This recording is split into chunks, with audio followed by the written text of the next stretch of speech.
গোটা পৃথিবী নিয়ে আমাদেরও পড়ালেখা করা আছে। সারা পৃথিবীর হালাত আমরাও বুঝি কম বেশ। আমরা জেনারেল লাইনেও পড়ালেখা করছি। কুমিল্লা ভিক্টোরিয়া কলেজ থেকে মাস্টার্স পাস করছি, সরকারি আলিয়া মাদ্রাসা থেকে কামেল পাস করছি, কওমি মাদ্রাসা থেকে দাওরায়ে হাদিস পাস করছি। তাহলে মাটির তলে থাকি না, পৃথিবীর নিয়ে আমরাও গবেষণা ভাবি। কাজে সারা পৃথিবীর যেই পরিস্থিতি বর্তমান এবং আমাদের কোরআন সুন্নাহর যেই ভাষ্য, এই সবগুলো বিশ্বাস করো, একত্রে মিলাইলে এই কথা আমাদের কাছে একেবারে স্পষ্ট।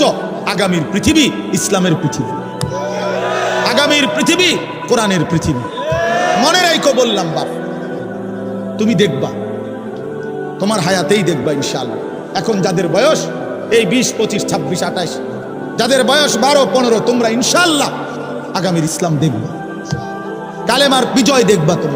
তোমরা শুনবা যে ফিলিস্তিন বিজয়ী, তোমরা শুনবা সারা পৃথিবীতে কালেমার পতাকা উড়েছে, তোমরা শুনবা ইউরোপ আমেরিকার শক্তি নিশ্চিহ্ন হয়ে গেছে, তোমরা শুনবা ইসরায়েলের কুত্তারা পরাজিত হয়ে গেছে। সেদিন বুঝবা ইমানদারি দামি, সেদিন বুঝবা চরিত্রবান ছেলেটাই দামি, সেদিন বুঝবা নামাজি ছেলেটাই দামি। আর যারা চরিত্র নষ্ট করে ফেলেছ, তুমি ফালতু কোনো না কোনো সিফাত কোনাত পড়ে থাকো।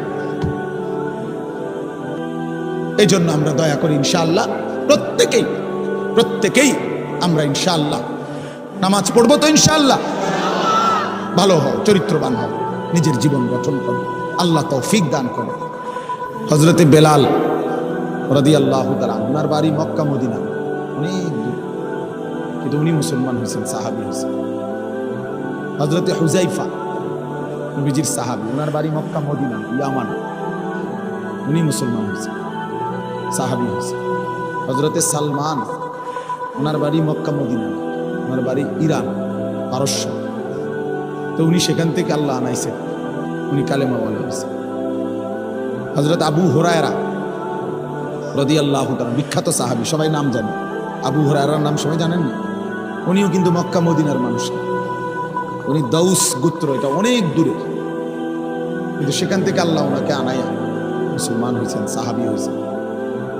কিন্তু আবু জেহেল বাড়ির কাছে, আল্লাহর ঘর কাবার সবচেয়ে কাছে, সর্বপ্রথম বাড়ি যার কাবা ঘরের পরে আবু জাহেলের। জানেন এটা? আবু জাহেলের ঘরের আগে কারো ঘর নেই, কারো ঘর ছিল, নবীজির ঘরও আরো পিছনে ছিল, সবার ঘর পিছনে। কাবা ঘরের সবচেয়ে নিকটতম প্রতিবেশী ছিল আবু জাহেল। তো কি হয়েছে? কিন্তু বদনসিব, আবুল আহাব কাছে ছিল, বঞ্চিত। এই জন্য এটা আসমানের ফয়সালা। এত কাছে থেকে বঞ্চিত হলো কেন? এত দূরের থেকে আসলো কেন?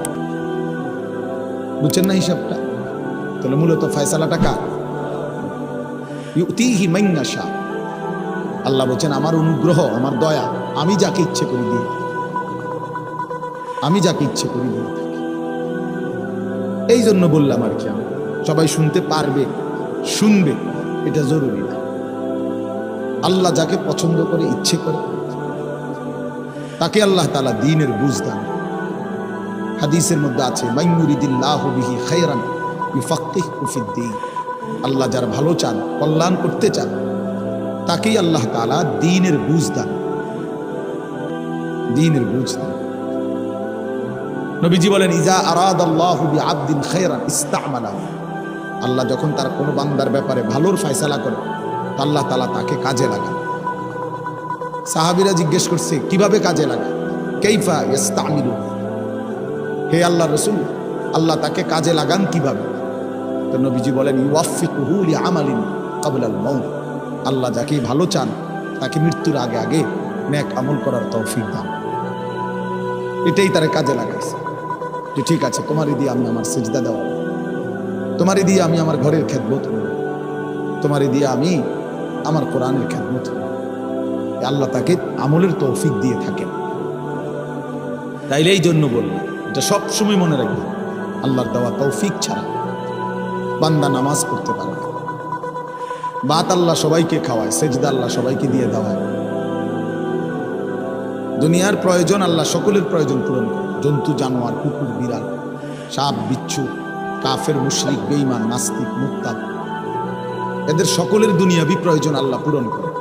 এ খানা পিনা পেশাব পায়খানা, হ্যাঁ জরুরত, এগুলো তো আল্লাহ তাআলা জন্তু জানোয়ারেরও পূরণ।